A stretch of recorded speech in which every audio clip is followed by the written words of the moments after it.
famous Elvis Room, Coffee, Art, Music, and a Lasting Impression with panelists Barbara Steinbach, Curt Schulz, Bob Halperin, and Gabriel Steinbach. My name is Katie Chkowski. I'm the Special Collections Librarian at the Portsmouth Public Library here in New Hampshire. And I'm joined tonight by Nicole Luongo-Cloutier, who is the Reference and Special Collections Supervisor, and Polina Vasiliev, the Special Collections and Reference Assistant. We're presenting from the Portsmouth Public Library in the city of Portsmouth, which is on the homelands of the Abenaki people who have ongoing cultural and spiritual connections to this area. According to tribal oral tradition, Abenaki people have lived in the place now called New Hampshire for more than 12,000 years, since before tribal memory. The Abenaki are part of a larger group of indigenous people who call themselves Wabanaki, or people of the dawn, and form one of many communities connected by a common language family. Here at the Portsmouth Public Library, we are committed to acknowledging and honoring the human history tied to this land.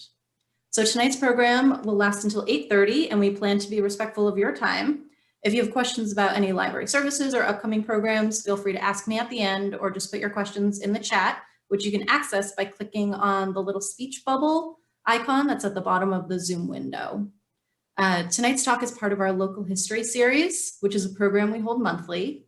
Our next talk will be on Tuesday, March 23rd, starting at our usual time of 7 p.m. and running until 8:30. And we'll have Isles of Shoals historian Ann Beatty, backed by popular demand, to present her talk, The Grand Resort Hotel Era at the Isles of Shoals.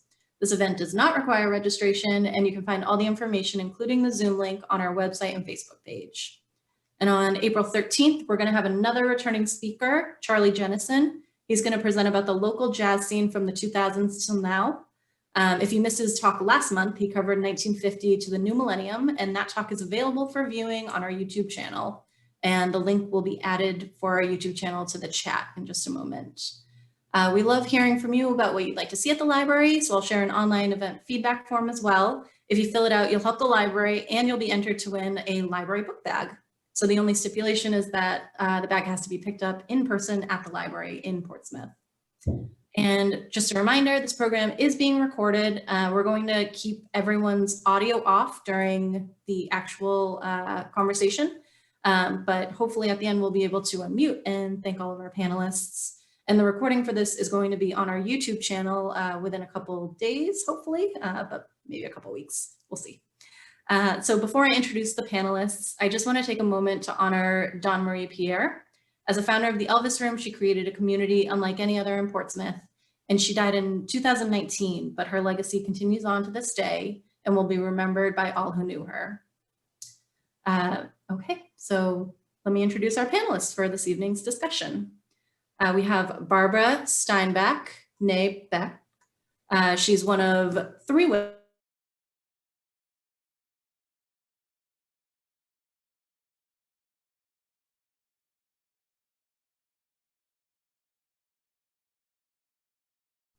I'm sorry, I was just muted. I hope I probably missed some of Barbara's bio. Let me start. She was born in St. Louis, Missouri, and she was working in architecture in LA when the opportunity to open a coffee house materialized.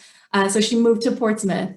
And in 1998 to 99, Barbara moved back to St. Louis with her future husband, Gabe. And she lives there now with Gabe and their 2 sons, and she's resumed work in architecture. We also have Curt Schulz with us tonight. He attended his first show at the Elvis Room in the winter of 1993. He was 16 years old, and it was love at first sight. Curt connected with Dawn Marie and Barb in 2017 to help digitize and archive journals and photos of the Elvis Room. And that work culminated in a 20-year retrospective and music series in 2019 that not only honored the famous venue, but the memory of Dawn Marie, who passed away a few months before the event. Curt is a designer from Beverly, Mass, and the photos and videos you'll see tonight were all curated by him. And we have Bob Halperin. He has been a presence on the Seacoast music scene for over 30 years. Initially, he was known for his virtuosic solo blues finger picking and slide guitar performances. He has also established himself as a sought-after sideman and as a member of the Roots Americana band, Wouldn't I, and of the band for the gospel choir, Rock My Soul. He teaches guitar at Gary's Guitars in Portsmouth and at the Music Emporium in Lexington, Mass. And we also have Gabriel Steinbach. He began at the Elvis Room as a customer and an art exhibitor, but soon became the club's booking agent. In 1998, he was awarded the Carnegie Medal of Honor for saving Barbara's life at the Elvis Room from a knife-wielding attacker. Gabriel and Barbara moved to St. Louis, where they currently live with their 2 sons, of course. And Gabriel has his own IT company, MGSTL LLC, that he has successfully run for 15 years. So I encourage all of our guests tonight to put any questions you have in the chat. We'll try to ask as many as we can as we go. But before we start with questions, we're going to show just a really quick video to help jog some memories of the Elvis Room for you.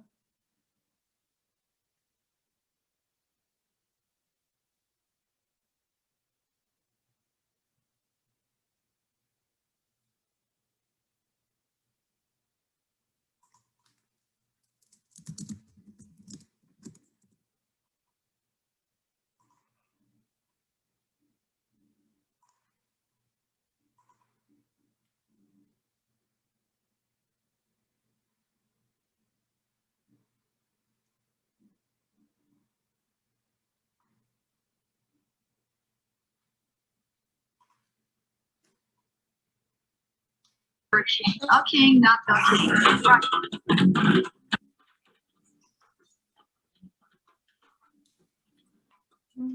I think the audio's cutting out, Paulina. On here by accident one night. Now we come up here once a week.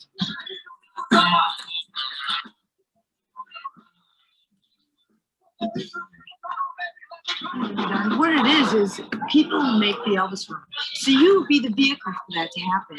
You know, you don't say no to things that are kind of questionable, or you know, as far as art's concerned, or as far as suggestions for activities are concerned. So all the way over here from Concord. Started with friendly toast and we're ending with choosy moms. And the world famous Elvis Room.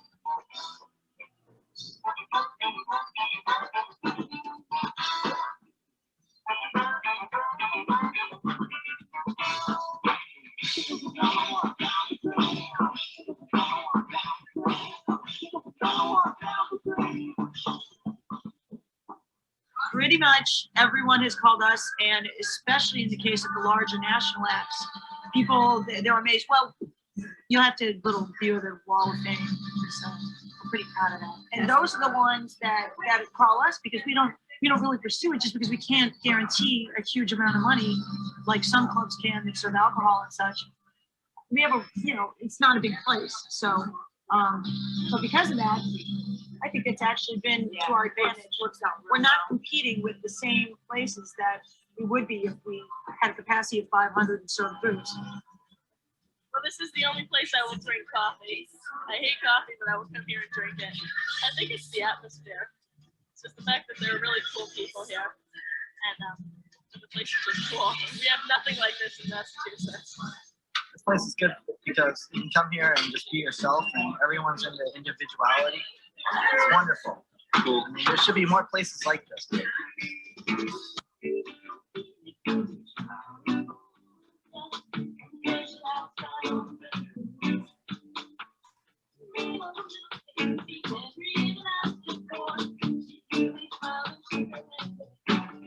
We don't know what the question was, but the answer was, he doesn't believe it's associated with Elvis, but he does believe that some of the patrons believe it's associated with Elvis. Strange people believe Elvis is still alive, and strange people frequent the Elvis Room. I think that sums it all up right there. Pretty good. It's pretty dang good. We parked the UFOs in back. Okay, I hope that jogged everyone's memories. And let's dive into a few questions. So Barbara, I wanted to start with a question for you. How did you come up with the idea for the Elvis Room, the initial idea? And how did the city receive the idea, and what hurdles did you face when you were opening?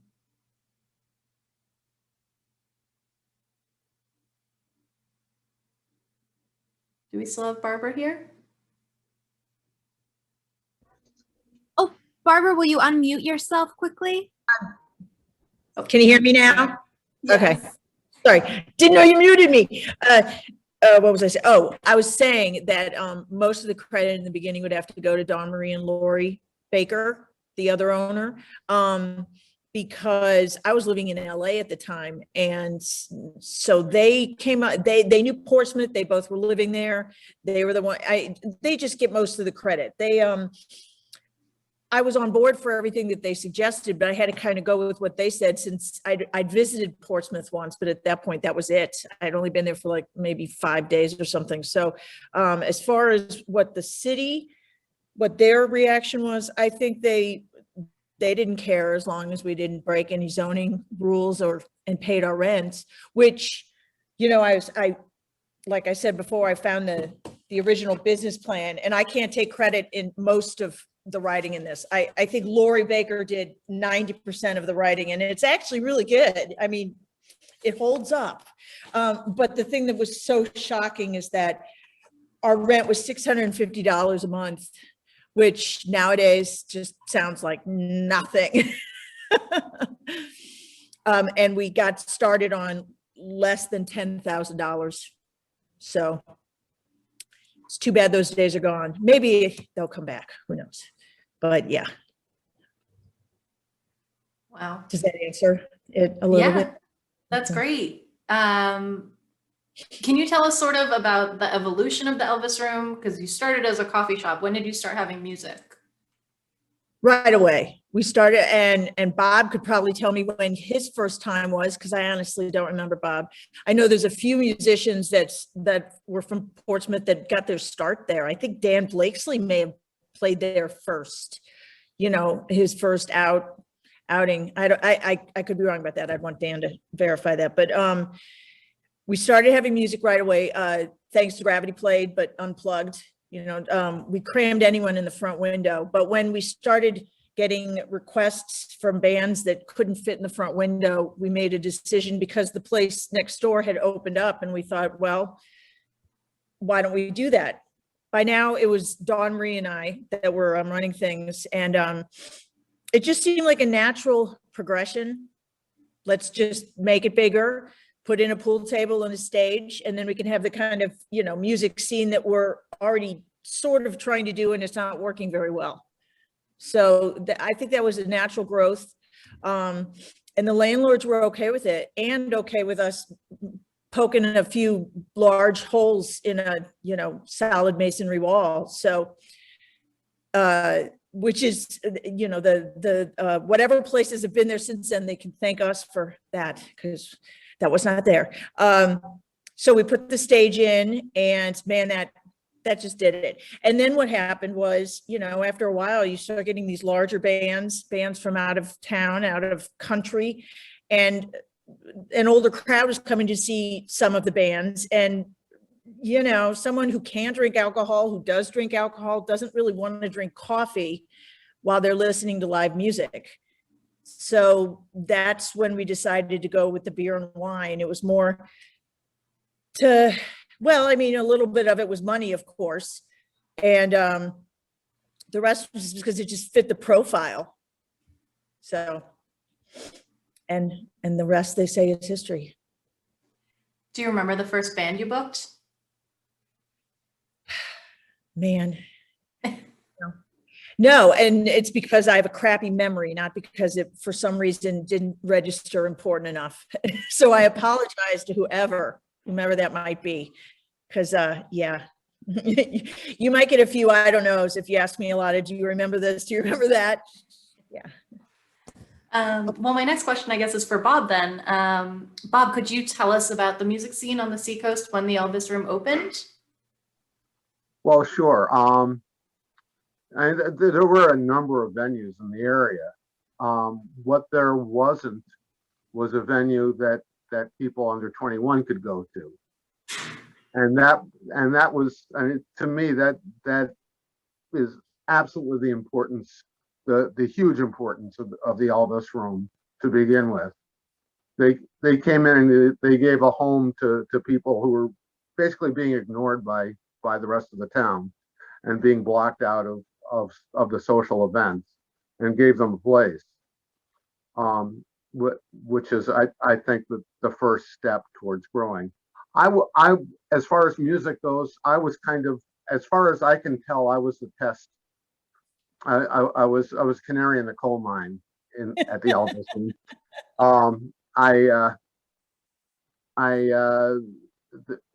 They had just opened up, and I was married at the time, and me and my wife got friendly first with Dawn Marie because she was such an aggressive presence, and we were interested in the place, and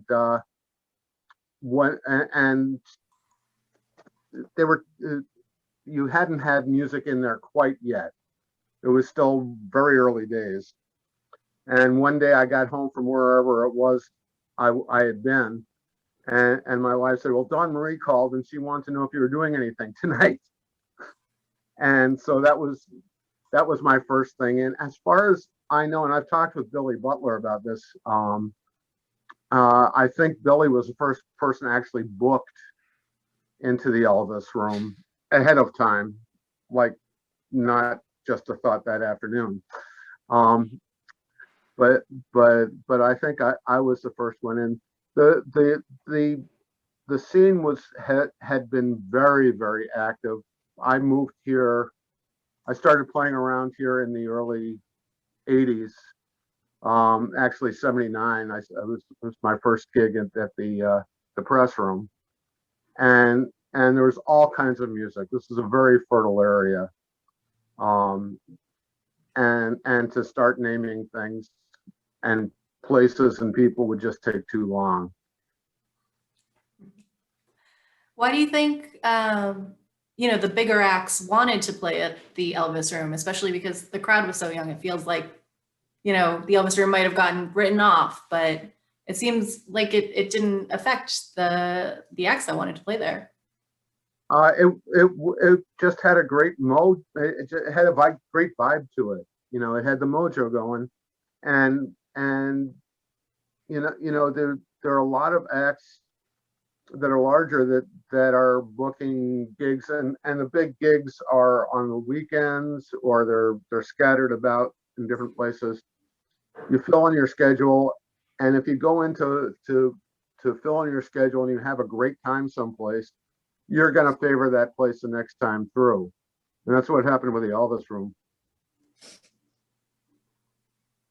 I've talked to people afterwards who talked to Bill Kirchen, who's a great guitar player who played there, and he still remembers the place. He was a touring musician.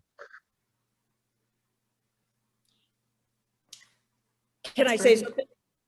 Please. Shut up. I'd like to think that we were nicer than some of the possible owners of some clubs.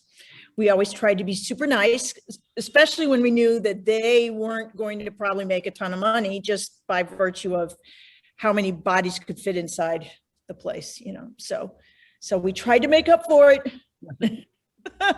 Well, I'm sure that had a lot to do with it too. Yes, absolutely. A lot of bands loved an all ages show, and that's what they didn't get pretty much anywhere else, especially Boston. So It was a fun little, trinket to drop to them because, it was all ages.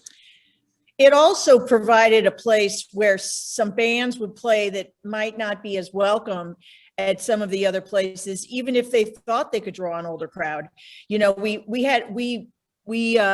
gave voice to a sort of a hardcore scene that really didn't have anywhere else in Portsmouth to play. I mean, there were other places, but and it attracted a much younger crowd, and we were open to that. I mean, it was nail biting and sometimes really, well, it was always smelly and sweaty, but sometimes it was scary too. But we felt like, I mean, it was an outlet. It was, I had just because I was afraid to get in a mosh pit didn't mean I had any problem with other people doing it. So it provided that venue for something that you couldn't really do anywhere else in Portsmouth, except someone's basement. Yep.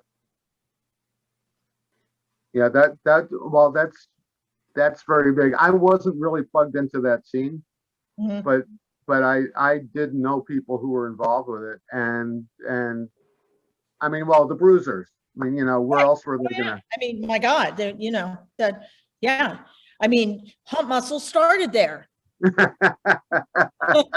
And Blodgett's, no, they're still together. They'll be together forever. Yeah, so that, that was, we always needed, the hardest part about those shows was that no one was willing to be security because everybody wanted to be in the pit, Security can't be in there bashing into people. They got to be the ones on the outside making sure no one bounces off the wall. Nobody wanted to do that. What were some of the worst injuries you saw? Oh, kid got his front teeth knocked out. That was pretty bad. Yeah. And I know this sounds horrible, but I was rather relieved to find out he was 18 because I was like, my God, this is going to be a nightmare. His parents are going to, but he was 18. And then let's see, one of my employees, I don't know if you remember Jess, she got her foot broken by trying to get in there. Mhm. I'm sure there were many bruises and cuts because, you mix a mosh pit with like glass bottles or anything glass could be a recipe for disaster. We tried very hard to keep everything out of there and keep it as safe as possible. But, I'm sure things got through and I'm sure people got hurt. I hope not badly. I'm sure I'll read about something on the chat, So-and-so.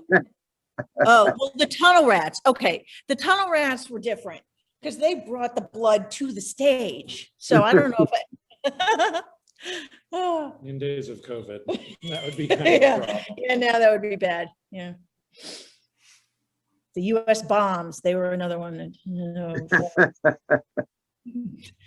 Germs. Anyway, so yeah, that's the music thing.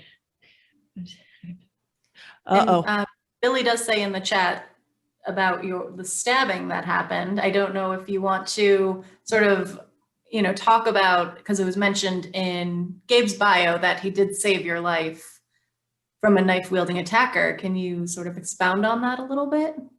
Yeah, but by the way, Sheridan, I'm mad at you. I didn't know were you the one that knocked the 18-year-old's teeth out? Yeah, that was kind of bad. That was very bad. We were not open at the time. So it wasn't a situation that had occurred during a show or during business hours even. But we had the door open because given the climate of the time, everybody smoked and it was allowed. The place smelled like an ashtray. And so we would leave the door open as much as humanly possible. And we had huge smoke eaters, but you wouldn't know it from the amount. Oh, yeah. But the door's open. So anybody could have walked in, and this guy walked in and he attacked me. He was a regular. We all knew who he was. Everybody knows who he was. He is since deceased. So he had a rough life. I'll say that. Mhm. Never really held it against him personally. He had a really messed up life. But yeah, I almost died. And he won the Medal of Honor because of it. Yeah, that was your mom. My mother, yes, my mother nominated him for the Carnegie Medal of Honor. And yeah, and he got it. $3,000, right? And a medal. And he's a part of a small group of people, especially since most of them get the award posthumously. So he's still alive. And yeah, we even went to the 100-year anniversary, right? Yeah. You're overdoing the medal. Yeah, I'm overdoing the medal. It's just a medal. So that was that. There were a few customers around that helped out, and an employee, Rachel Hoffman, who helped out. But yeah, there weren't luckily a whole lot of people around. Yeah, that I remember very well getting the news of that. It rocked the town. It was well. huge. Let me see if I can do this without messing everything up. I know I'm moving the computer. That's a bad thing, but so I don't know. Dawn Marie made me this. the Book of Barb, and it was all people to write in while I was out. So it's full of messages and such. And then later when she gave me the book, I put in the cards, and it's completely full of cards and things from people. People are just wonderful. And I was going to show some pictures that I don't have on computer, but like they had a fundraiser for me, a concert. There's Gabe. And what, I don't know how many bands played, many bands. And Someone stick their driver's license in there? yes, somebody stuck their driver's license in there. And it says Super Barb on the back, see? Anybody know Joshua Millar? That's whose license it is. Anyway, it was a wonderful experience. I mean, I wasn't there for it, obviously, but it was great to see the pictures. Here's someone that we've lost who was there. Michael Moore. Oh, yes. Yeah. Michael Moore. What did I just do? How did I do that? I just messed the screen up. You haven't done anything. Happened? Oh, thank goodness. Anyway, it was Oh, very. I tried to just stop my share so that like we could see everything happening on your screen a little bit. Oh, I'm sorry. Okay. Well, and I know people love seeing pictures. All of these pictures are from the event. I don't know if anyone can see any of these now, but I'm hoping. Oh, look, it's I don't know what that is. It's a fake Elvis ID. But the photographs are going to get up on something, either my Facebook page, or I'd like to get all this stuff on the Elvis Room website at some point in the future, Curt. And maybe that'll happen sometime. Because I don't think anyone's seen these. So that's that. I got so many flowers that we had to deliver them to other people in the hospital. I felt very loved. That's so Thank sweet. you. So Alex wrote in the chat that he remembers that Barbara had hired him as a bouncer to break up some fights. So I assume, like Alex, we have other former Elvis Room employees, including Gabe, who I think just stepped away, but I had a question for him. He'll be back in a second. Alex, did you make it through? I'm curious if you made it through more than one show. And if it was Blood for Blood, I'm sorry. That's all I can say. No, I swear, no. I worked. No, I did do Blood for Blood. I think I bounced for you for like a few months. It was like a bunch of shows. Oh, thank you. Because most people will last at one show. Well, there was a woman who bounced with me, and I can't remember her name. All I remember from her is she had a big tattoo right here that said "Shameless." And I don't remember who that was, but she was just as tough as I was. So, was she tall, short? No, she was short. She was like a little fire plug. She was really tough. Oh my God, who was that? Who it was? Anybody once the show started. No, I know, but we kind of tended to stick to larger men, not to be sexist or anything. But oh, that's going to bug me. I can't ask Dawn Marie. So whoever knows that, or if the person that this is listening, please let me know, because it's going to bother me now. Well, hey, and I wanted to show still that I have still this. Can you see it? Oh, yes. Yes. Is that on your leather jacket? That's on my leather jacket. That's, yeah. Still. Yeah. As it should. As it should be, yes. I got, my son has one. I gave mine to my son. I took it off my jacket and he sewed it on his, so. Well, I love patches, and that is the one patch that will last forever with me, so. But if you have time later, I'll tell you a story about that on this. That is the lasting legacy of the Elvis Room, that patch almost got me in trouble. Why? Oh, you want to hear it? Yeah. Okay. Well, So, Katie. Well, Yeah, so is this, that okay? Sure. so this years later, this is actually in about 2003, after I got out of the military, and I was in Virginia Beach, and I was working in a motorcycle shop. We had this big open house with all sorts of vintage motorcycles, and it was really great. And I was hanging out there with my jacket on, and I'm, talking to people in the crowd, and I see these two very young teenage girls off on the edge of the crowd, just staring at me. I was like, okay, that's weird. What the hell? And they kept doing it. And then all of a sudden, this older woman, like obviously their mom, comes over to them, and they start talking to her. and now she's staring at me. And I was like, oh, what the hell is going on? Like, so she walks up to me and she looks at my jacket and said, "You have an Elvis Room patch." I said, "Yeah." And she said, "I'm Don Marie's sister." Oh my gosh. I was like, oh my God, really? So she actually called Don Marie up and we talked on the phone for like a half an hour. Oh my God, that's hilarious. It was amazing. So that patch has actually been great all around the country. Wow. Well, I've sent shirts far and wide, so I'd like to think that they might still be out there amongst us, you know, on either the people I gave them to or somebody else, and someone might run into them someday. You never know. You know, Yeah, they're rare. They're definitely rare, though. You don't see them a lot. Oh no, not many patches. No, Nope. the patches especially. Yeah. Hold on to it. It'll be worth a ton of money someday. I'm sorry, Katie. Do you want to take? No, you're great. That was a great story. But I did have a question for Gabe. I wanted to know what your job was like at the Elvis Room, and just in general, what it was like to be an employee of the Elvis Room. So this might be a little long. So I worked down the street on the corner at Fish Tracks, which was a local recording studio. And I'd worked for a couple of years doing album design, you know, for the owner of Fish Tracks, Tom Daly. And so I don't know what happened. I think he was just like, go manage the studio.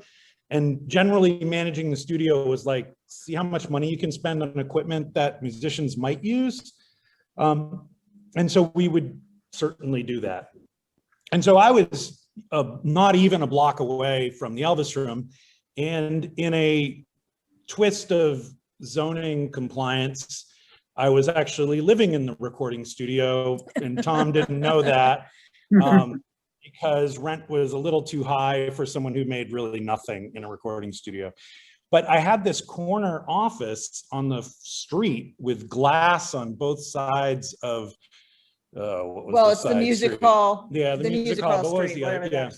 And so anyway, so it was like, we called it the fishbowl, and basically everybody would just walk by, whether they're going to record store or going to Elvis Room or going to Friendly Toast for food. I was just kind of sitting there. So I started eating regularly at the Elvis Room. Eating? Yeah, I ate there. Okay. Yep. Canned Ooh, Chef yeah, Boyardee. great. No wonder.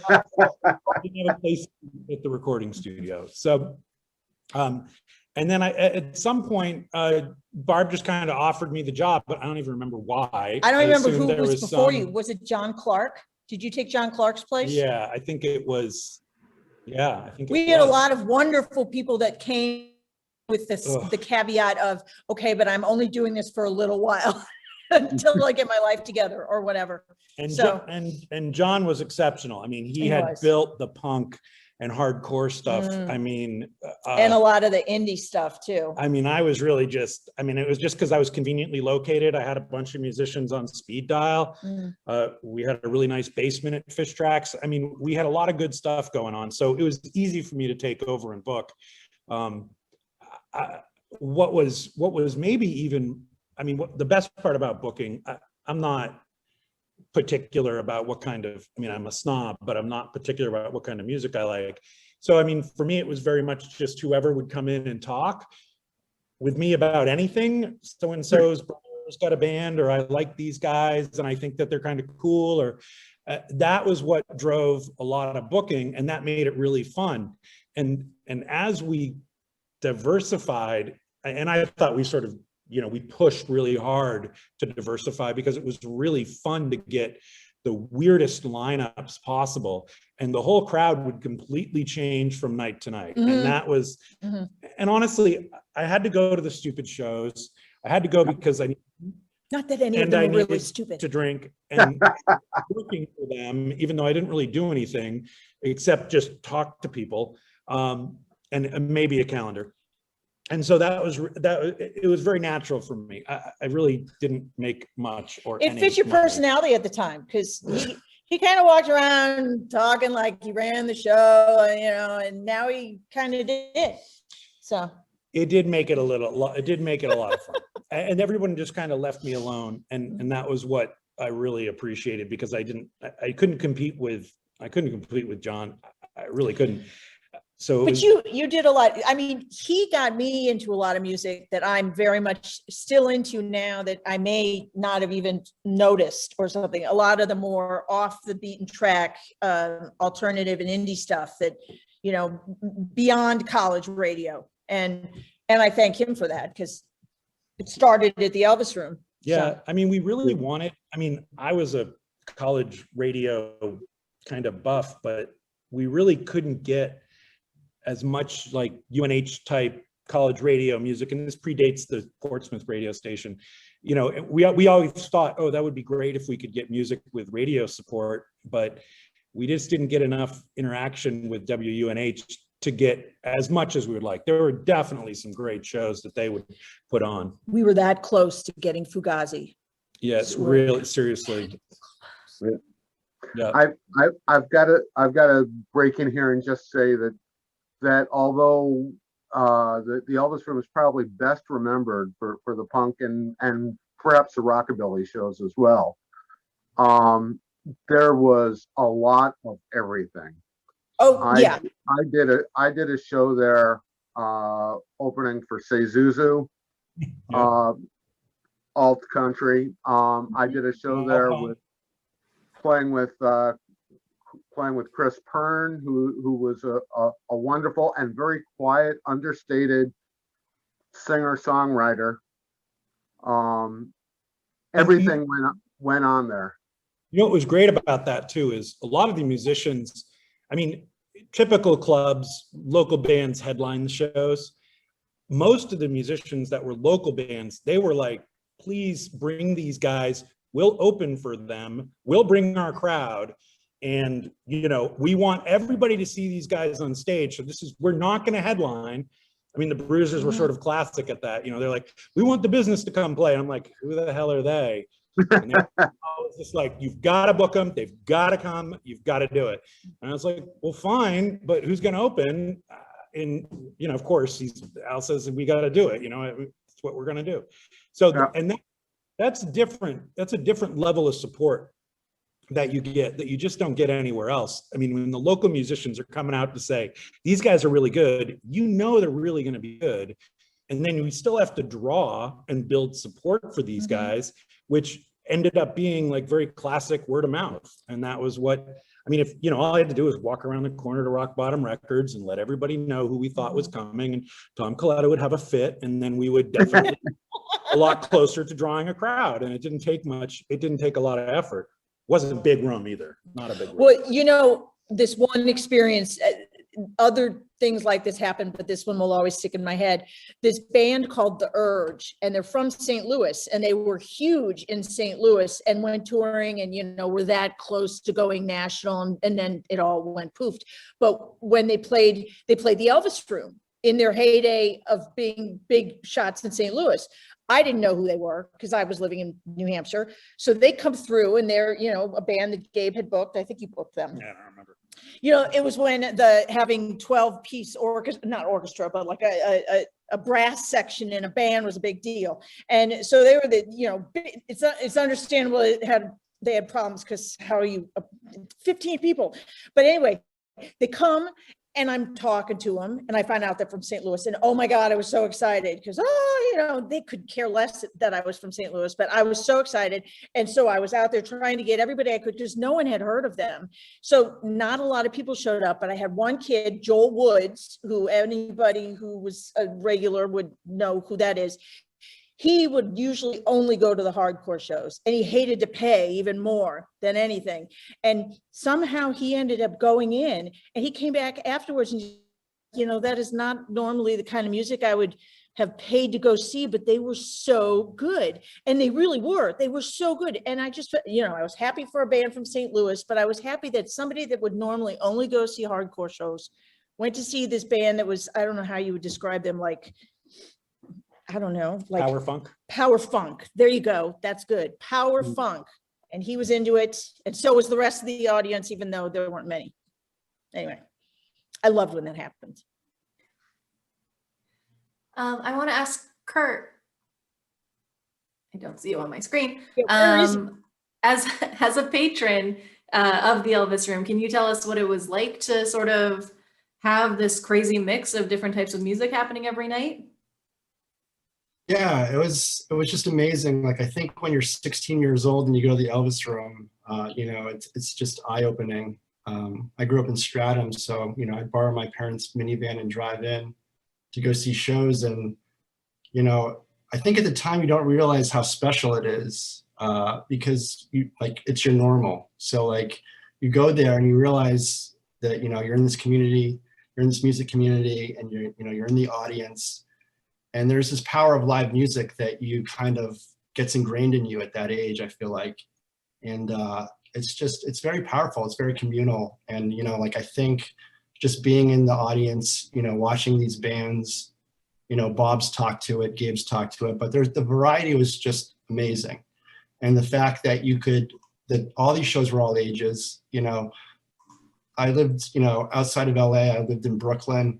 I've never seen anything like it since. And it was just a very special time and place. And I think that's due a lot to the music scene at that time. Like, I think there's a lot of amazing bands. And I think it's a testament to, the booking agents like Gabe and people that came before him. But like, to get these bands to come up to New Hampshire from, having lived in Boston and these other hubs of music, like, they were having bands like almost every night of the week. It's really amazing to think that you can get these bands to drive up to this really tiny venue and put on these amazing shows. And yeah, it was just very special. And it created a lot of camaraderie. And having the retrospective, having people come back together, get back together for the music, for the Elvis Room, for Don Marie. I think it's just very special. It was a very special time and place for a lot of us that grew up with the Elvis Room. And it's hard to believe that it was only open for such a short period of time, because I think it had like a very outsized influence on like a lot of our lives, Yes. Can I Yes, say thank you for I'm sorry, Bob. Thank you for No. coming up with the idea for the reunion. It was Curt's idea. Oh, and he executed it beautifully. Yes. I was so impressed. Thank you. Yeah, and we never really got to mention this, but we were able to raise over $5,000 for Don Marie's daughter for her college fund, and she's taking classes with that money today. And I think so many people worked on the retrospective. We can't really list them all here, but there's so many people involved in it. But yeah, like it was a wonderful music series and events. And it was awesome to be able to raise a lot of money for Don Marie's daughter. I hope we could do it again. Of course, can't wait. Yep. Yeah. I just wanted to put in my perspective of Portsmouth and the music scene here, the Elvis Room was really kind of the last big hurrah of what many of us think of as the golden age here of music. When I first came here, it was musicians' paradise. It was amazing. There were venues all over the place. They all had great support. The local bands had just so much fandom. It was incredible. I mean, you'd ask somebody who their 5 favorite bands were at random, and at least 3 of them would be local. And so the Elvis Room came in at the right time, and I didn't have enough forethought, and neither did many of my friends, to know that this was kind of coming to an end. It was wrapping up. And about the same time that the Elvis Room closed was about the same time that kind of was winding down here in Portsmouth. But it had been a primarily creative town that turned into primarily a tourist town. And those things just changed, and we were getting swept away with the tide, basically. But the Elvis Room stands out as a chance that Curt's generation had to get a big taste of that before it went away. Mhm. Yeah, and I think like the variety of music, like Gabe talked about weird lineups, but you know, being able to have ska, punk, rockabilly, folk, alternative, country, like it's really amazing to have a venue that has that much variety. Because I mean, a lot of the other venues in the area, from my perspective, like the Press Room had its you know kind of genre, Stone Church had a genre, but like the Elvis Room kind of just was always spinning and always changing things, you know. And for me, like I love that variety. Like I was not like a hardcore kid. I wasn't a punk kid. I wasn't an all kid. Like I was all those kids. And I think it was just a great experience to be able to come in and really, you know, just absorb this and like absorb all this music, you know, all this variety, you know, like seeing, you know, Ronnie Dawson, this rockabilly legend play one night. And then, you know, a week later, it's Man or Astro Man, and they have like 16mm projectors set up and they're dressed up in spacesuits. You know, it's just such a blast, you know, and I think, yeah, I think it just had such an outsized influence on the people that went there. And I think a lot of that, you know, came out with Don Marie's death. Like you see on Facebook, people kind of talking about how much the Elvis Room meant to them. And, you know, like it's just nice to be able to kind of reflect on that, you know, 20 years later now, and just kind of, you know, talk about those, you know, very special times. I think it was a very special time in Portsmouth for artists, and like Bob said, musicians. Like it was, I mean, I don't know if it's the apex, but like it was definitely a very, very like special time. Like, you know, rents were reasonable. There was a lot of artists in town. You know, it was, you know, and it was, you know, a time and a place that I think is very special. Yep. Portsmouth at the time really did have an art scene. I mean, there weren't really galleries per se, but definitely there were a lot of people just creating stuff. I mean, choosy moms would build stuff on stage, wouldn't they? Would Yeah. do the Well, and gritter. Jen would iron Yeah. sometimes, but yeah. I mean, Well, and I don't. Sorry, I don't know if you saw, but Billy Butler just wrote in on chat about he said there was a strong spoken word component at Yes. the Elvis Room as well. And that started it all, really, because when I first moved out and it was just the one side, I was typically on the night shift with Dawn Marie's then husband, Michael Winters. He and I did night shifts, and Lori and Dawn Marie would do day shifts. I guess they thought it would make their marriage last longer that way. Didn't work, but sorry, Michael. But we would have the things that were scheduled for the nights, which was spoken word and sometimes acoustic, you know, guy with a guitar kind of thing, and the occasional, right? Well, open mic, yeah, and the occasional weird thing like a magician or something, but it was mostly spoken word or open mic, and those kind of, you know, sort of similar, and that's how it got its start. I mean, there was one guy. I think he's in that video that you showed.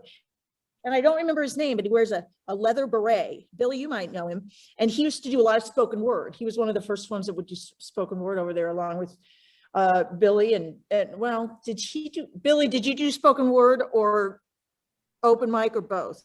That I don't remember. I did. Sorry. No, go ahead. I did spoken word, but I also did a couple of plays. I did one in the window before the other side opened. Sex, Drugs, Rock and Roll by Eric Bogosian. Remember that? Oh right? You guys thought I was crazy. You were like, all right, go ahead. And then I did a David Oh, you're just fit in perfectly, and you were very colorful. Do you know the guy who I'm talking about, the one with the leather beret that was in the video? I have to see the video. Okay, never mind. He just did a lot of spoken word, but I know Bruce Esty did a lot. I don't know if you remember him. His name, if I heard it, to be perfectly honest, and I hate to say it, but Michael and I would sometimes laugh because, you know, some poetry is better than others, and bad poetry is best. And we all know Michael, so he would but that was fun. That was a lot of fun. Can I ask a question of anyone that's willing to answer, panelists or otherwise, what your favorite show was? And I will start. That's mean. No, it's not mean. I would have, well, because mine isn't one. I'd have to say The Donnas was an awesome show for so many reasons, because I loved them and it was crowded and everybody was jazzed about it, and just so all of it. But I also loved The Urge that I mentioned, because the music was so good. You know, there were times when it's like, it didn't matter if there was anybody standing behind me, because hell, sometimes I was up there standing right in front of the stage because I wanted to hear the music too. And Babe the Blue Ox. Okay, so I won't go on, but anyway, I want to know other people's best. Curt? It's Well, like, actually, let's start with Gabe. it's Let's start like with Gabe. picking your favorite kid. Like, I don't think I could do it. Like, I mean, Okay, come on, You're Gabe. putting a lot of pressure on. I know. Well, name one that you really liked, that you really had fun with. So, before Barb got stabbed, I gave up. I don't know what I did to do it, but I got come to play with Victory at Sea, who I was loving both, not that come. And I was loving both of them. And Barbara got stabbed, I don't know, the week before. I ruined it. I And ruined it. they came to play. I freaking loved, we both liked them. It was kind of like we had a, Yes, but I didn't have a crush on Thalia like you did. she's a lesbian. You didn't have a Kinda chance knew that anyway. it was Mhm. not going to be a thing, Mhm. and so I had to watch them alone, basically. I think there were like 4 people there at the show. I think we had guaranteed them like $200 or something.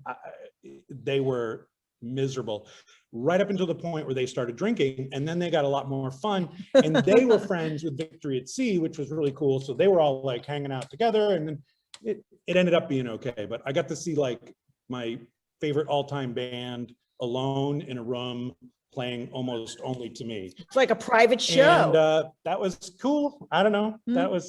There were other, I mean, the business shows I thought was kind of cool to have the Dropkicks open for one, the Bruisers open for the other.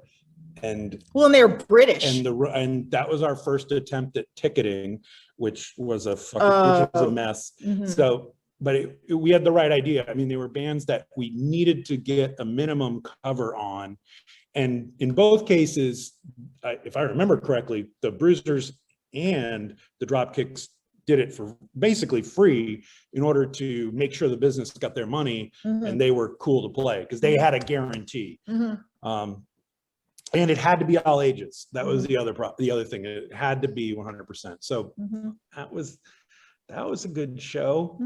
Okay, no, you stop it too. I mean, we saw Wayne the Train just last year. I mean, he plays here all We've the seen him time. many times, and he remembered us. I went up to the stage like an idiot. It was like, oh my God, I had this club in New Hampshire, and you remember? And he was very nice and got away quickly, but he said remembered. So Elliott Smith was probably one of the most epic.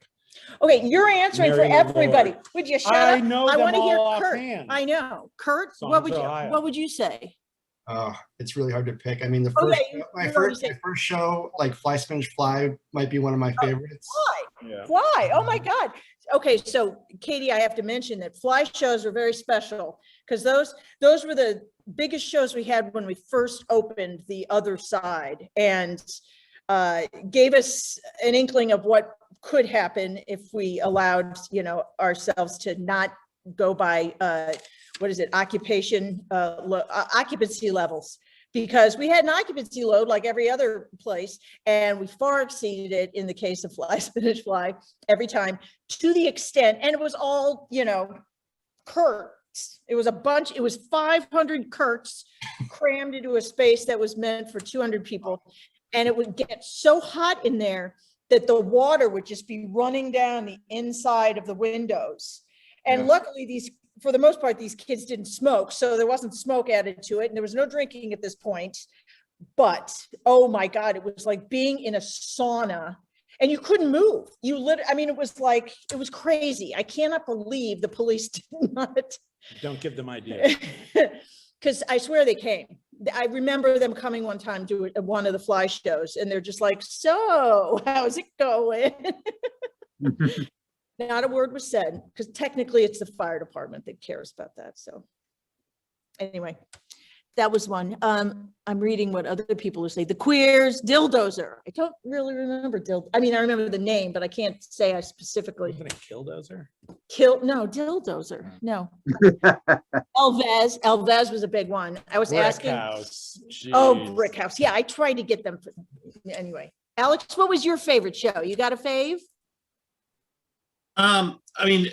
The Donnas were amazing because I had actually like a month before I'd gotten one of their albums. I'd never heard of them before. I was a huge Ramones fan. So seeing them was amazing. Of course, the Bruisers and the Business. I had been a fan of the Business for years before that and never imagined that they would come to Portsmouth. It was amazing that they came. But I'll say my two other favorite bands that came were Skinny Tim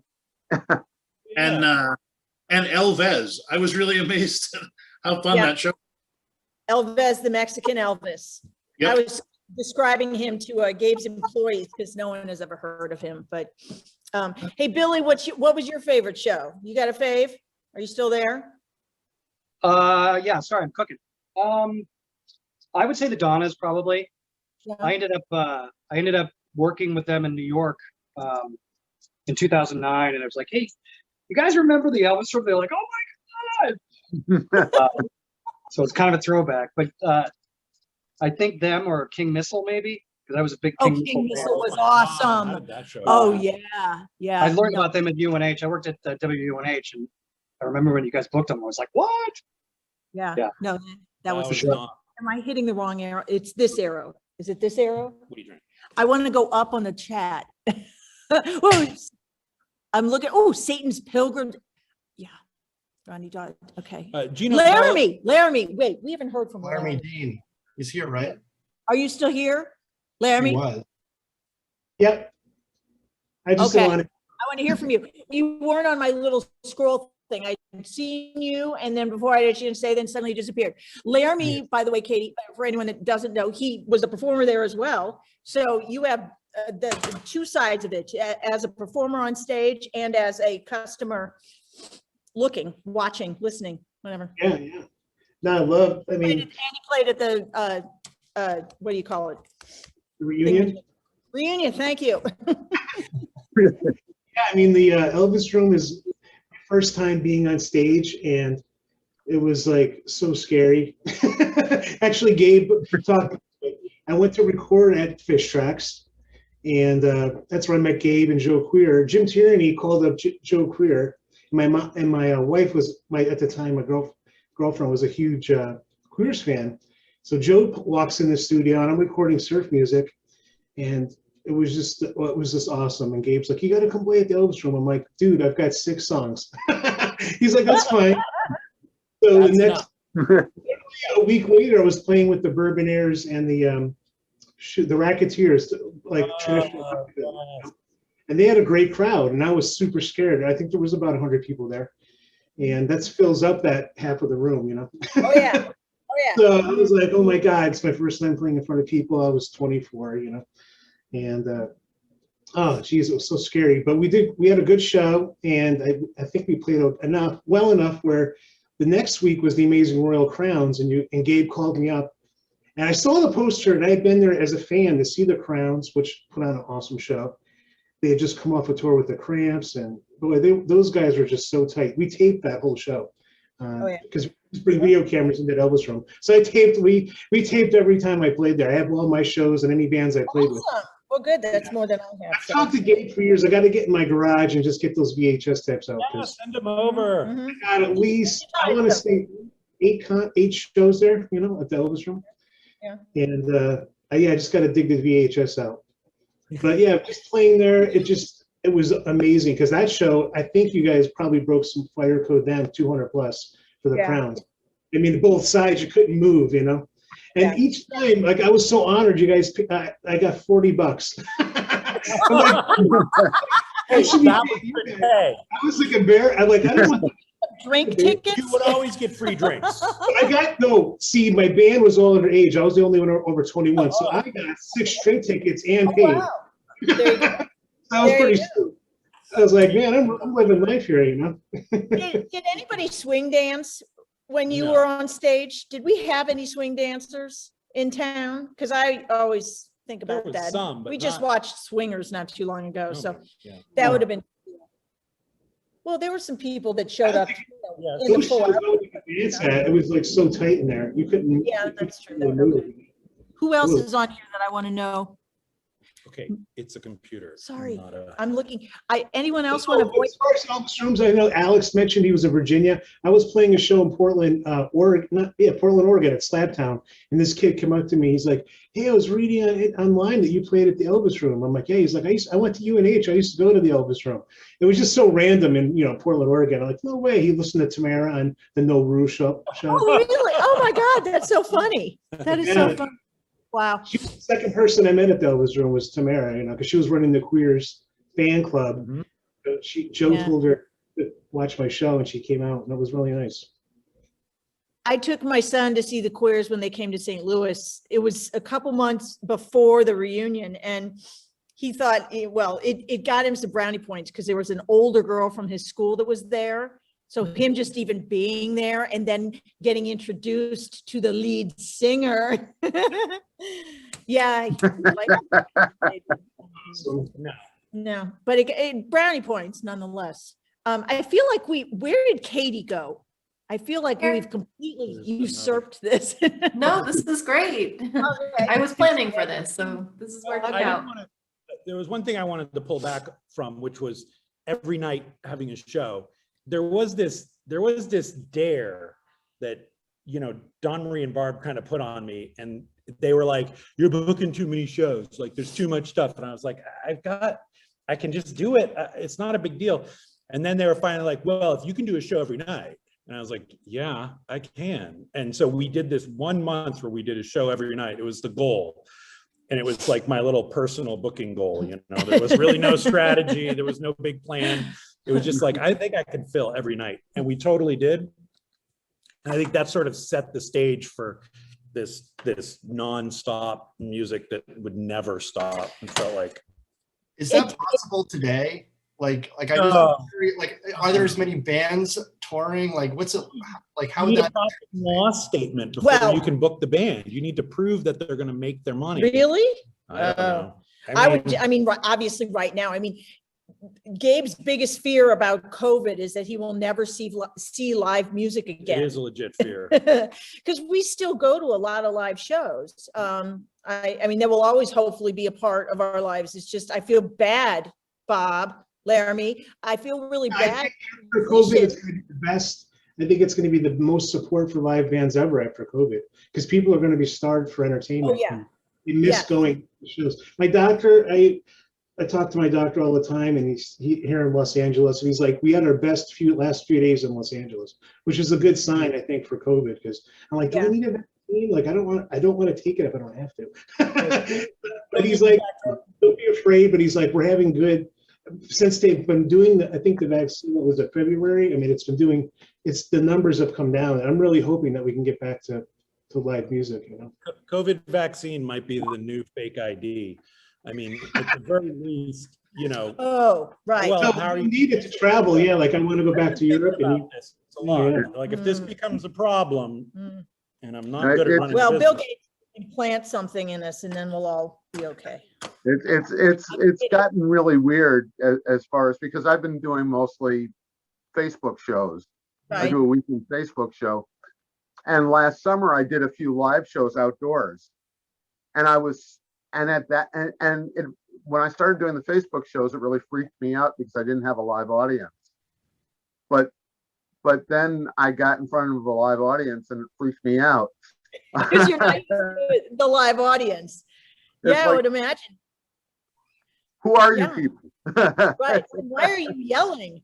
Yeah. No, Gabe and I actually paid money to watch a concert, a virtual concert in our living room, which we swore we'd never do, but we did it anyway. Oh, well. Oh, back to the Donna show. I started the Donna show. The High Fives opened, and those guys crushed it. Because the Donnas, I think they were still teenagers when they. Oh, yeah. I think their second album had just come out, and I followed Lookout Records, and all the punk stuff, and I'm like, well, I really like the Donnas, but you could tell they just weren't seasoned performers yet. Whereas the High Fives were on fire. Like, I felt so bad for them going on after these guys that had stage manner, got everybody involved, and then those girls come out and they were like, holy crap, this place is sold out, and those guys just crushed it, you know? But I mean, they did a great job, but I'm just saying the High Fives were like mind-blowing, you know?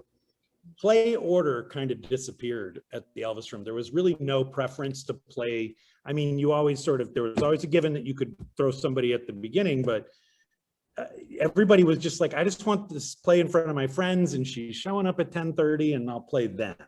And if that was the second slot or the third slot, then no problem. So I just want to, we're a little over halfway through this event tonight. So there's a video that Curt sent to us that I'd like us to play. It's about 10 minutes long. So I think this is a good time if you need to get water or take a bathroom break, do so. Otherwise, please watch this video because it is great. Has some great footage of the Elvis Room. So Pauline, if you can cue that up, that would be great. I just need to see which one it is. How embarrassing my bangs look.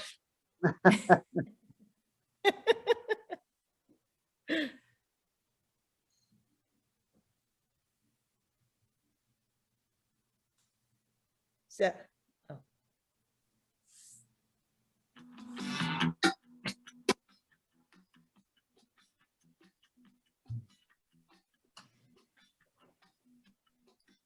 You have to share audio as the host too, I think, on Zoom. You have to click on the share. There's a share audio option. I'm sorry. I do Zoom a lot. Oh, no good. Is the audio not sharing? Yeah, no, you have to share audio. You have to make sure that's checked as host, whoever's sharing the screen. You have to share audio too, not just video. I don't know why they make it. It should be a default, but they don't. So would that be Katie or the? Whoever's showing the video, sharing has to make sure the audio. Okay. Yeah, it's Paulina, but she shared the video before at the start, and the audio was playing, so I'm not entirely sure how to fix this right now. We should have had Laramie running it all, huh? You're the expert, the Zoom expert? Not a Zoom expert. I just learned that myself. I was with the video, somebody else that knew what they were doing.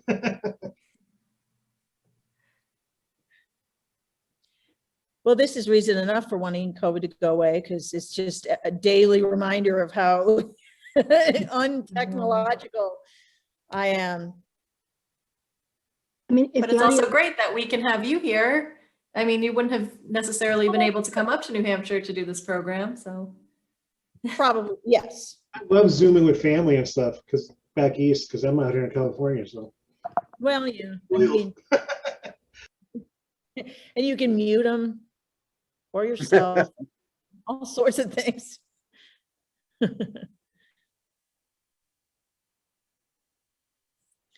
Sorry, everyone. I'm just trying to find out. Does everybody remember that? Well, once you shared the video, I think you have to stop sharing and start again if you didn't click the sound button. Are you talking to us or her? Whoever's playing it. Okay. Okay.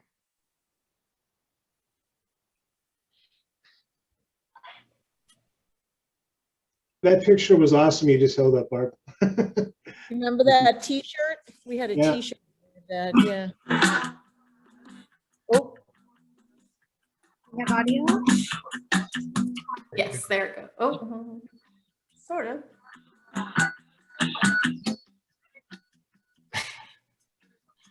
Imagine being 18 years old and coming here. Wonderful.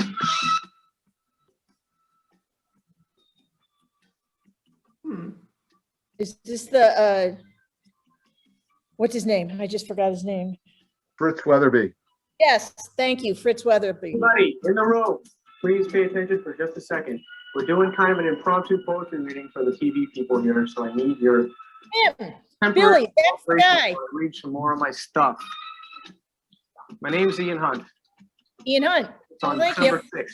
Never mind, Billy. Called the Jungle Gym in my backyard. 3 swings tangled on the top of the bar in the jungle gym in my backyard.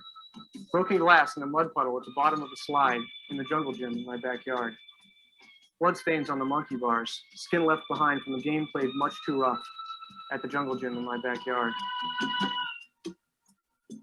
Yes, it's a real coffee house, just like the kind I read poetry in the 1950s, back in Greenwich Village.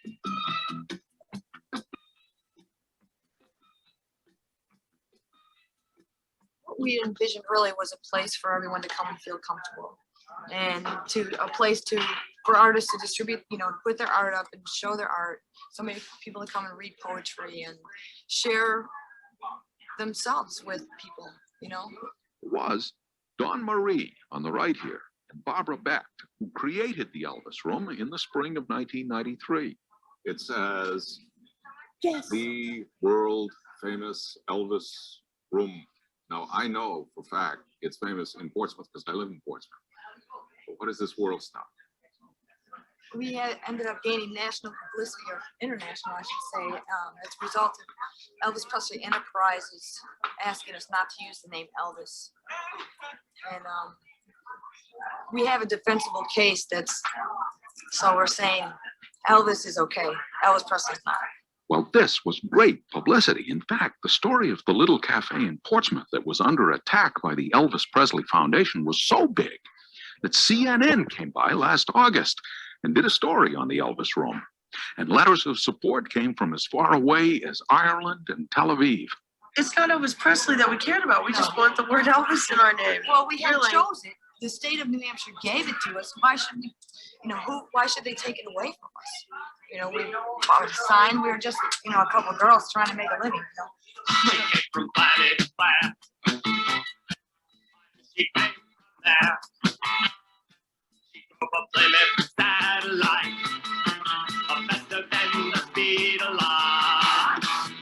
My soul is within and also an integral part of everything, vast and infinite and strong. And the universe calls my soul to come out and play, and to be loved and to love and to speak and to listen. We are each a part of energy never ending, and within it, I am an individual. We are all unique, little miracles. I want regular coffee with the cream, and then any type of decaf that you have. Okay, I've got an Elvis blend decaf, and as for regular coffee, we have... No alcohol is served here. The primary beverage is coffee, in as many different varieties as you can imagine. What do you sell the most of? Elvis blend. What is the Elvis blend? Ooh, would you like a taste? Yeah, it's a mix of French roast, Mexican, and... No one would ever do that now. Rich blend. And that seems to be people's favorites because it's got a good punch to it in terms of the caffeine and dark richness, I would say. What do you think? No, that's straight. That's not, no sugar, no cream. Yeah. That's very good. It is good. It's a very good It's coffee. a good seller. It's a great coffee. And it wakes you up. Trees are red. One never dies there. No one has a head. This door right here. It was like a past relationship that I had. And that's what my mind thinks.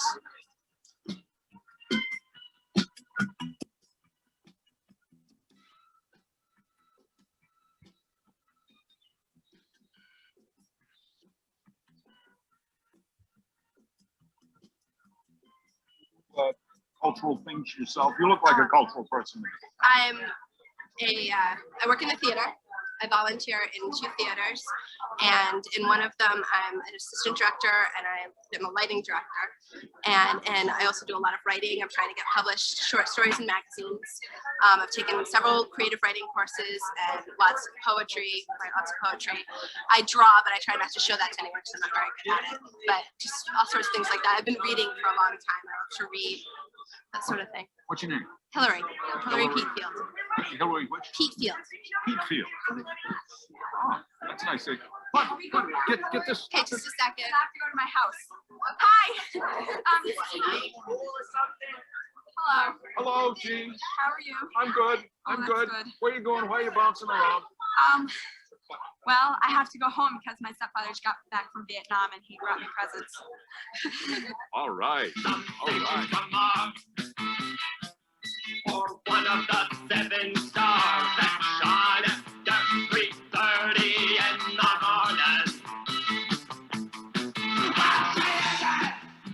we walk this gravel-strewn road, and calluses take time, sweet time to grow, and sharp stones still draw blood. But beyond the blood is the heart, and under the toughest hides lurk feelings. And the reason, the meaning is in the soul, the eternal soul. She came from planet Claire. She came from planet Claire. Where'd you get the shoes, Gina?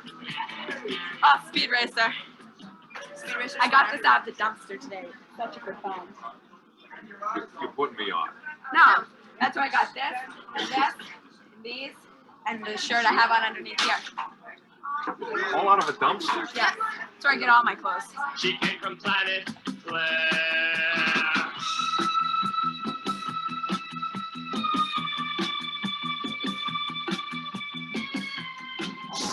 You remind me of my grandfather. You do. Not that's not a bad thing, but you just remind me of Papa. You have the same voice as him. I remind you of Papa. I remind you of your grandfather. My step grandfather. He's very young.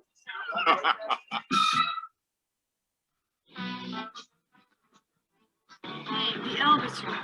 It was sort of a joke. It was a joke. Coffee fit for a king. A king, not the king. No, don't make me watch it again.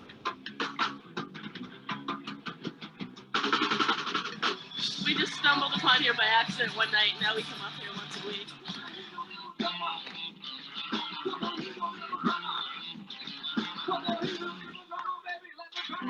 What it is people make the Elvis Room.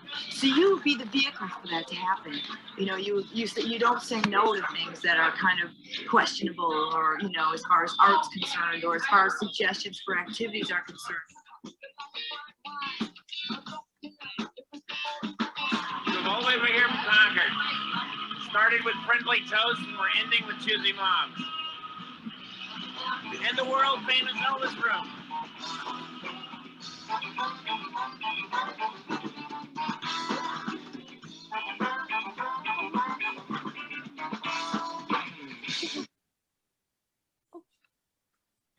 I think we saw some of that at the beginning. Is Katie here? Yes, I'm here. And are all of our panelists back? Yes, great. So I've got another question for you all. Let's see. Well, I guess it's more for Curt. And you sort of touched on this a little bit, but I wondered if you could speak to the legacy of the Elvis Room and why do you think its presence lingers so strongly in the area despite its short existence? That's a great question. I think that it was just the influence that it had on the music scene. Like, I think it was kind of that anchor in Portsmouth that kind of everybody rallied upon. And like when it, you know, was no longer there, like people kind of put that in a capsule, you know, with that time and place in Portsmouth, you know. And I think, you know, it was just kind of like that legendary nightclub, you know. It was like our CBGBs, or, you know, some of Boston's clubs like the Rathskeller. Like, it was that place where like a lot of our you know, most famous bands, you know, like the Queers and the Bruisers came out of. And you know, a lot of the bands that came out of the Elvis Room have gone on to, you know, great fame and, you know, left that legacy. And, you know, I would, like, growing up, I would walk into bars and I would overhear other people talking about the Elvis Room. And I think that it's just kind of, you know, that special time and place for a lot of us that just kind of grew up in that scene with that music. Yeah, I think maybe Bob would probably Bob knows a lot more about the specifics of the music scene during that time, but I just feel like there was like a groundswell in the early 90s, mid 90s around like the music. And, you know, it was kind of like the Elvis Room was there to kind of bring everybody in and bring it all together. Well, I would say that the scene in Portsmouth had been, or in the Seacoast in general, I should say, had been building and building up to that point, and it came in and just caught that perfect moment, right, and had the right people. I mean, it's a perfect storm. I keep coming back to this because one of the things to me that made the Elvis Room what it was the fact that it gave a home to disenfranchised under 21-year-olds, and they were a big part of fandom at that point. You know, that helped drive the music, but it also gave them something that they had not gotten. The cops were kicking kids out of the Market Square for playing hacky sack at that point. Mm-hmm. They had two places to run. The other one was Cafe Killam, and Elvis Room was open at night, and it gave them a place to go at night. It was perfect. It was probably completely unintended consequences, but it worked out beautifully. Well, the kids would show up into the Elvis Room and they'd have their pick of what might be on the jukebox, or they would ask the barista to play an album that they wanted to hear. And I mean, that all made it very easy. I mean, it's no surprise to me that, you know, people who are artists in town, for whatever reason, would love to see a disaster art opening at the Elvis Room. It didn't matter so much if they drew people or if they sold art. It was more about exhibiting their creativity into a place that was actually listening to them. And a lot of the local bands were kids. I mean, it's funny to see the useless fucks playing in real bands now, bands beyond what they were when they were 15 years old playing there. But it is very indicative of how creative Portsmouth was at the time. And the people, I mean, really were. The Elvis Room just only had so many walls that they could put stuff on and so many places where things wouldn't get destroyed. So it was a challenge. Yep. Alex also wanted to jump in on this too.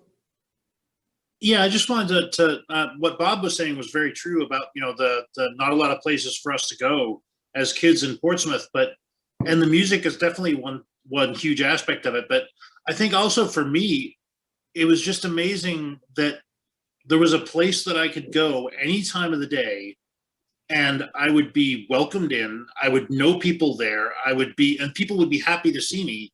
And at that point in time, there were, you know, for a lot of us who were punk rockers and who were just kind of fringe kids and stuff, there was not a lot of places that would offer that kind of acceptance, sometimes not even home, you know, so it forged us all into kind of this group of people who, I mean, 20 years later, we're all still connected. And it was just, it's an amazing thing to happen. Well, yeah, I mean, Barb and Dawn Marie and Laurie were all den mothers. I mean, you know, and it was really kind of touching. It was really kind of touching to see that happening, and it was that there were people who are obviously not getting that kind of love at home. Can I say though, Dawn Marie was better at it than both Laurie and myself, much better. And you know, she was older, not a huge amount older, like 5 years older or something, yeah. And married. So she had a different, you know, she was coming at it from a different perspective. At the time, she and Michael had been working with troubled youth for years. So, I mean, but irregardless of all of that, the reality was that she was a mother really to a lot of kids. And she kind of was a mother to me. I mean, I'd like to think that I was there with her holding other kids' hands, but she was holding my hand. I mean, I was so immature when I got there and I just wanted to have fun, and I did, but I grew up at the Elvis Room just like some of these kids did. And maybe it was faster and a little bumpier, hopefully for their sake. But yeah, she was the one that did that. She gets all the credit for that. And I hope she knows it. I mean, I know she knows it, but you know. She knows it. Yeah. And she wanted it to be that way. It became a little bit of an issue, as we all know, where, you know, at a certain point, the whole showing people compassion and caring and all of that versus making money to pay the rent. There's, you know, that's tough to resolve those two things together. That became a problem, but you know, she was always there for everybody. I mean, there was a girl that was killed in the first year we were open. Who, yeah, you remember that, Bob? And I do. And I mean, I think her name was Carolyn.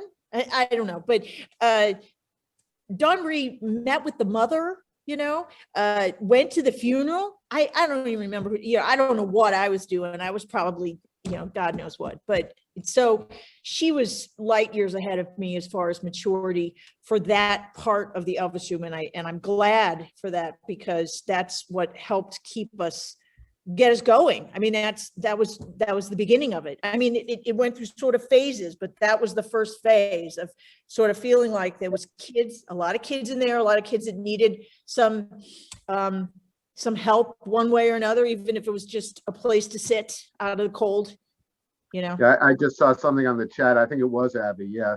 It was Abby. Yes. Thank you. Thank you. Curt. Thank you, Curt.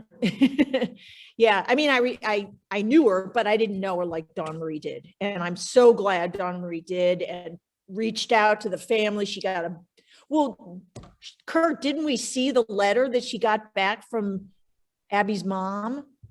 Yeah, Abby's mom actually came to the spoken word night, and she talked about Dawn Marie and her daughter and how much the Elvis Room meant to her. Yes. It was really, really powerful and special to have her come out and talk about that. Yeah, I believe Abby was killed in a car accident that, you know, very early on when the Elvis Room was opened, but she was definitely like a regular there that had you know, really loved the Elvis Room. Yeah. Thank you. But I think also, like, you know, to Alex's point, like, we talk a lot about the music, but like, right, what you're seeing right now are these amazing journals. And I think, like, of all the time capsules that we have from the Elvis Room and like the early 90s in Portsmouth, these journals really show us what it was like. And there was that whole artist contingency, the whole, you know, poetry contingency, you know, on the coffee shop side of things, you know, the people that would come in, you know, and pour their hearts out in these journals, you know, and share their stories. You've got stories of heartbreak. You have stories of people coming out that they were gay. You know, you have trolling, you have all these things that you kind of recognize now in social media coming out very early on in these journals. And I'm just curious, I'd like to ask kind of Barb about like the beginning of the journals and that whole idea, because I've never seen anything like this before. I just think they're absolutely amazing. I really don't remember who came up with the initial idea, although I'd like to think it probably was Dawn Marie's or Lori's. I don't think it was mine. I think it was just one more thing to offer people who were sitting around. You know, we had the games, we had some books, but it's looking for downtime. Huh? Kids were looking for time. Right. Well, and you know, I mean, people were bringing in their own art supplies, so it seemed natural to provide them with something. And I like to do art myself. So, I mean, even though I don't think it was my idea initially, I know I was all on board for it, and I used to make covers for them. I was very proud of my covers. But it started out, you know, with us just thinking, well, this book, and then the customers, the kids would start coming up and saying, well, you know, this book is filled, there's nowhere else to write it. And we were like, oh, and so then we got a second book, and then it started becoming a fairly, I mean, it wasn't too quick, but it was fairly quick. And we were just amazed. So, you know, I started numbering them, obviously. And, you know, we had like, I don't know, Curt, did you ever figure out how many we had? Was it over 20? It was over 20. I don't know how many were actually saved, but the numbers went up past 20. And we have quite a few of them. Yeah. Right. So for those that didn't know this, you know, Dawn Marie had saved as many as she could. And so she and Curt had started scanning them in. Am I saying that? Is that how you were doing it? Right. And then when she passed, Fran, everybody knows Fran, she took over doing that. Thank you, Fran. And so those that we have still have been digitized, correct? Correct, yes. Okay. But the actual real books, they were at Book and Bar during the reunion month for anyone to check out and look at when they want to, because, you know, they're pretty fragile now, those that we have. There aren't a whole lot that we're allowing that. But Katie, and this is something for you, we're wondering if at some point the library would like to have these books, because talk about a time capsule of youth in the 90s.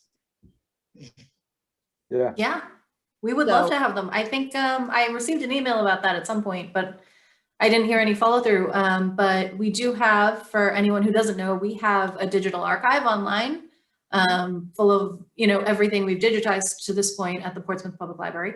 And you can find that at portsmouthexhibits.org. But it would be great. We would absolutely love to add the Elvis Room journals to that. Great. Okay. Okay. Speaking of local history, this is kind of a weird question that popped into my brain one day, but I spend a lot of my time in special collections just thinking about local history, and I was sort of comparing Celia Thaxter at the Isles of Shoals. I don't know if you are all familiar with her, but she was a poet and a Portsmouth native.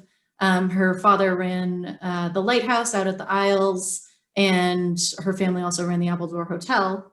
And she was very famous amongst artists and musicians and writers, and they would all go out to Appledore and stay with her at her salon and just sit around and lounge and talk about the arts.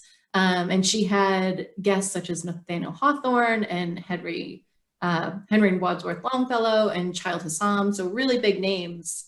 But her salon, she only ran for a few years because the Appledore, of course, burned down, and then the Oceanic over on Star Island opened and sort of became the bigger hotel. But I feel like, Barb, you are sort of like the Celia Thaxter of Commerce Street with your Elvis Room. You were open a short period of time, you drew huge names. So, I mean, we sort of talked about this, you mentioned it at the beginning, you know, the Elvis Room was opened by women and run by women, and yet the panel is mostly men. But do you have any thoughts about that, about women and business in Portsmouth? And might be men who have great taste. Come on. No, I'm in charge. They all work for me on some level. I think that's true. Well, let's see. I mean, Lori and I had known each other for quite a while before the Elvis Room. Had done some adventures and other things together. We went on a van trip for 3 months, and we, you know, we both lived in LA at the same time for a while, and we like to sort of think of crazy things. So she was definitely, well, I'm not as familiar with Thaxter. Is that her last name? Is that what you said? Yes, Celia Thaxter. Celia Thaxter, but we were kind of Thelma and Louise like, but we don't drive off the cliff at the end. And shut up. And so we were looking for the next thing, really. It was as much that. So yeah, I mean, we were definitely looking for an adventure. I was tired of living in LA. She had already gotten out, and she ended up in Portsmouth purely by happenstance. I mean, I'm not joking when I say that her and her friend that she moved with closed their eyes and pointed at a map. They knew they wanted to go to New England, but they just literally, and it landed on Portsmouth. Neither of them had ever been there before, and they both moved. They both were native Los Angeles. And so I figured, why not? So I guess in that respect, I'd like to think I've got a little bit of Thaxton in me, because, you know, it's like, why not? And I know Dawn Bree was that way. I mean, her whole life was that way. So it didn't surprise me that those two met, and that actually that they were thinking of doing the same thing. And so, you know, they met at a small business, some sort of meeting for people, you know, looking at doing something like a small business in Portsmouth, but they both had coffee house in mind. So it was fate. That's great. The kind of thing that only a woman would say, right? No. Well, I have a couple more questions, but they're not super pressing. I'd like to open it up to anyone who's here. If anyone wants to ask any questions, you can feel free to unmute yourselves, or put your question in the chat if you don't want to talk out loud. That's totally fine. There is a comment in here from Anne that says Andy Boston is working tonight and can't make it, but he says hello. Hello, Andy. Andy. He worked as our sound guy for quite a long time and was very helpful for the reunion as well. Good friend. Great.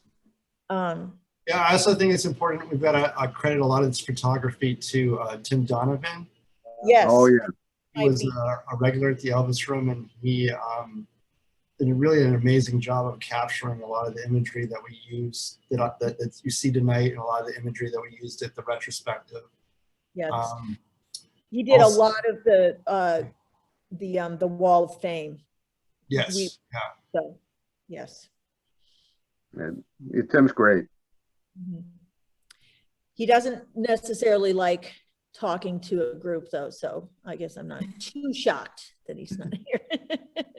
He was also a pretty constant presence at the Elvis Room. I remember seeing him most times I went in there. I was hoping maybe, go ahead. I was just when you mentioned the Useless Folks, I remember I saw Jeff Useless in Miami. I was playing a show with the Queers down there, and just when you see each other from it had been 5 or 6 years, and it's just like we just immediately start talking about the Elvis Room. And then a few years after that, I was touring with Agent Orange, and I was in Marseille, France, and the Unseen were on the bill. And Johnny used to. You were in France? Did you say you were? Yeah, we did 39 cities and European tour. And on the Unseen, on a couple of the bills, like in Italy, and like we've crossed paths, you know. And just seeing John, first night was in Marseille, France, and like he worked at the Toast too, and we're just talking about Friendly Toast. Oh my God! Oh yeah. He was still working at the Friendly Toast in between those tours, actually, and that was like 2000. I forget something, but it was just like it was just you run into people from the old, like, you know, and we're talking the whole night. You're talking about the Elvis Room and shows you saw there, and it's just you know, when you're there, like for me, it was like a part of home, like you felt comfortable. And I've done 30 tours, 900 shows, and there's very few venues that you walk into and you get a vibe like the Elvis Room. Like it's just like you feel like you're at home right away, and like you, Dawn Marie, Gabe, and Tamara, lifelong people that I have affection for. Joe Queer would call me up and say, "Hey, let's meet at the Elvis Room," you know? I'm like, wow, Joe Queer's calling me on my home phone in Raymond, New Hampshire. I come home from work and I check my voicemail, and it's like, hey, the Nobodies are from Denver. They're going to be at the Elvis Room tonight. Come to the show. And I come out, then he calls me up, hey, Dick Dale's playing in Portland, Maine. And at the time, there's no internet. So I'm like, what? Dick Dale's still alive? And he brought me up to see Dick. Oh my God. It was he got me in for free, and that's how I met Dick Dale and ended up living. Wait, is this before or after those pictures of you with Dick Dale? Like before, that was like 97. Okay, like okay. And then I ended up living on Dick Dale's ranch in 2004. Yeah, so that's what I thought. Right. Friendship, you know.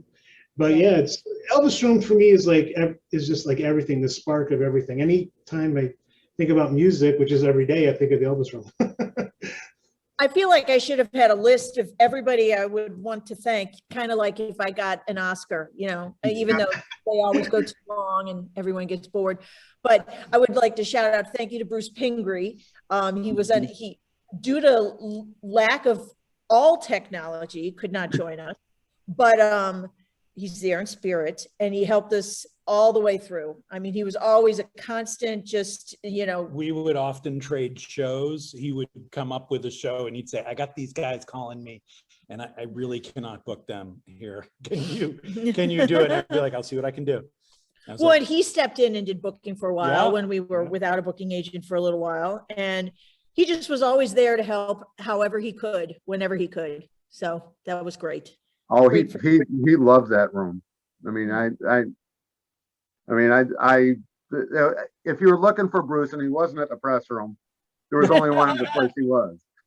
There's a great picture of him sitting in 3S Art Space next to, there was like an old radio or something that thing over by the door to the restaurant. And I had those mugs sitting on top of it. And somebody sent me a picture and said, Bruce is guarding your Elvis Room mugs for you.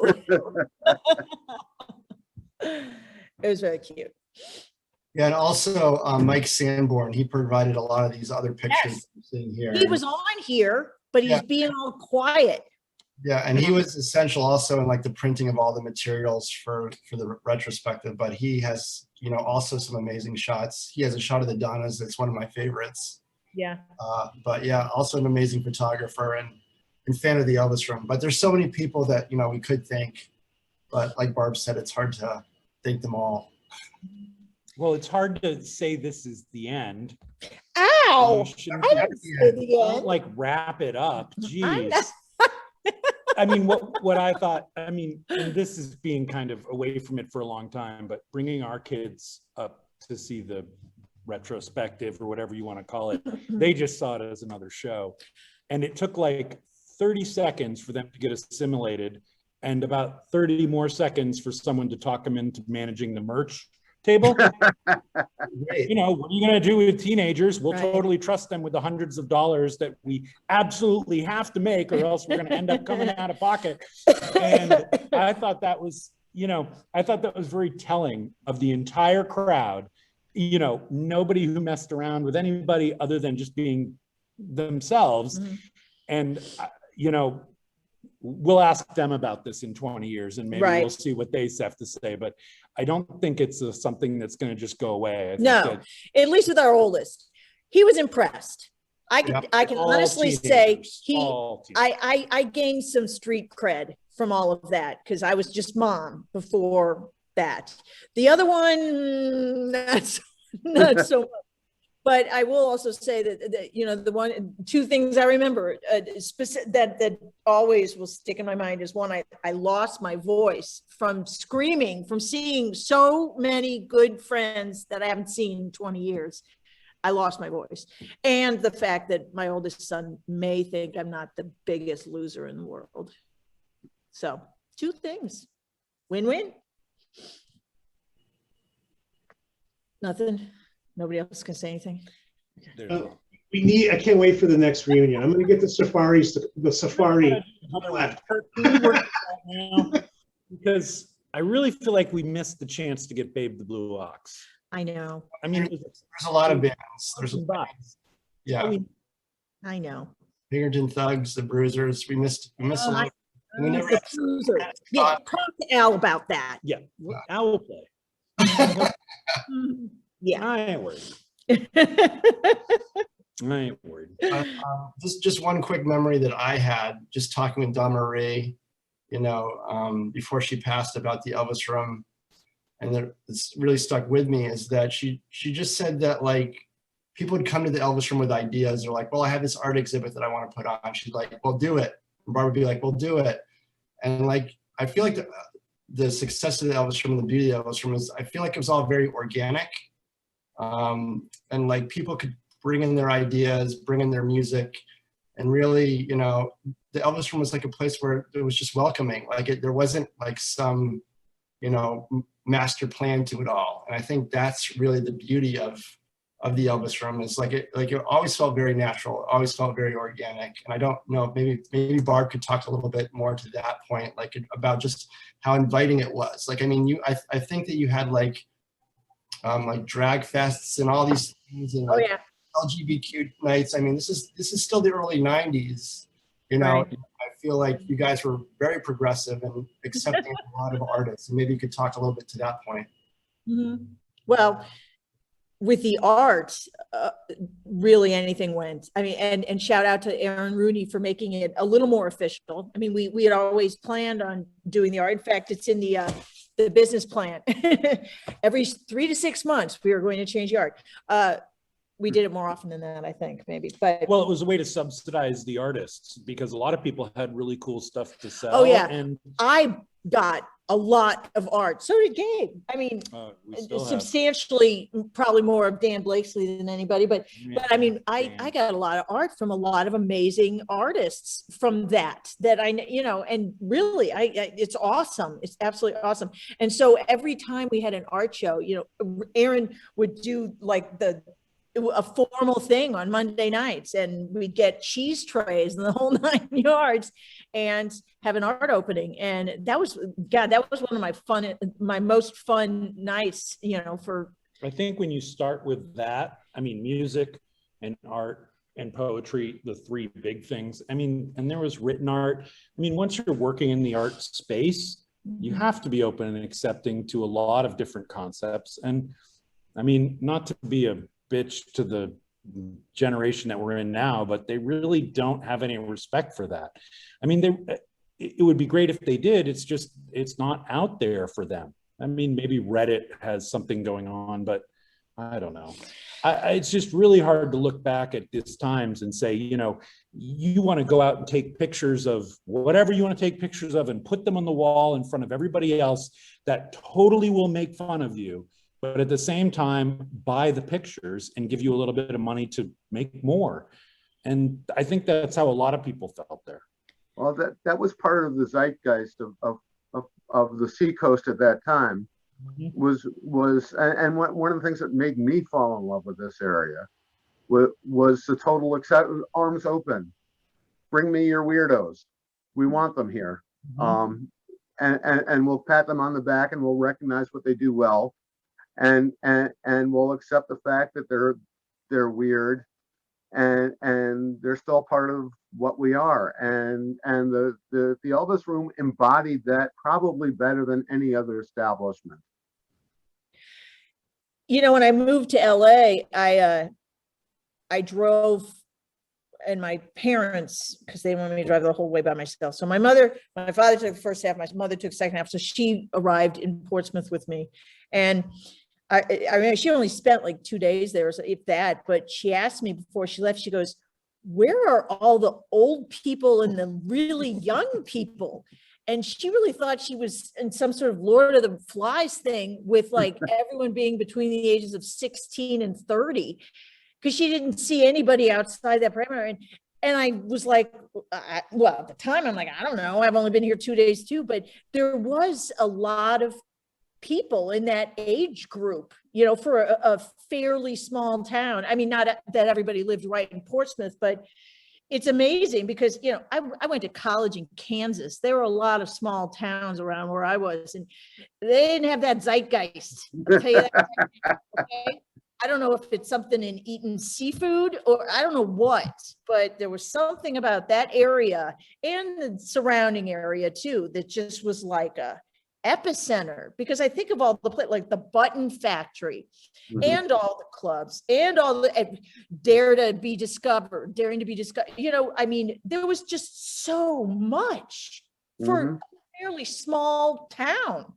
What the hell was going on? It was just things coming together, converging. I'm so lucky I got there, because that was just a shot in the dark for me. Never I feel the same way.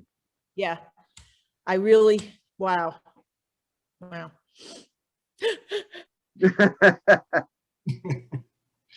we're just about at our time. Are there any final questions from any of our guests for the panelists?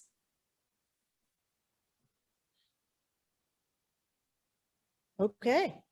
Yeah. Right. That's okay. Well, I'll let all of the panelists say a final word if you want. You want to say something? No, I'm good. Yeah. Okay. All righty then. Well, I wish Dawn Marie was here. That's the only thing is not only, I mean, we went, it was rough right after I left for a long time. I'm not going to lie, we did not part on good terms, but we worked it out eventually. It took a long time, and it was mostly her persistence. And I'm glad for that. Thank you for that, Dawn Marie. It's too bad it took that long, but at least we got back on track towards the end there. And it's just hard because, man, my memory sucks. And it's like, I got no one to ask. I mean, it's not that, but I don't have her to ask. I mean, she kept everything, and she had I just know she remembered everything. And it was just like, I don't know. She was my Library of Alexandria that burned down, and I just feel lost not being able to ask her the questions. that I want to ask her. So I miss her. That's it. I got nothing to say after that. Sorry, Bob. Well, I want to thank all of our panelists for joining us tonight and being a part of this. And I want to thank all of you all for attending and, sharing memories and asking questions.